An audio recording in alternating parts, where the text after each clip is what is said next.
To fit the First Class Plus rearward facing, simply follow these steps. Open out the angled foot, which is located on the base, and place the seat in the rearward facing position, ensuring the product is fully reclined. Take the seat belt across the seat and fasten in the buckle. The lap section of the belt goes across the base and around the wing on each side of the seat. Make sure that there are no twists in the belt. Hold the top of the seat and pull the belt tight. The diagonal part of the belt goes around the back of the seat and into the diagonal belt guides. First, the belt guide at the back of the seat and then the one at the side. Support the top of the seat and pull away the slack from the seat belt. Finally, check the installation is firm and secure.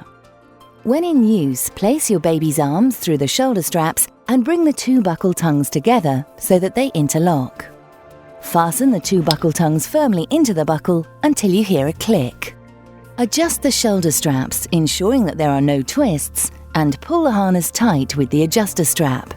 The audible click and safe mechanism will click when the belt is tight. When you hear the first click, check once again that there are no twists in the seat belt and that the performance chest pads are in the correct position, and pull the adjuster strap again until you hear another click. Double check that the harness is tightened enough so that you can still get 2 fingers underneath. This will ensure that your baby is comfortable and secure.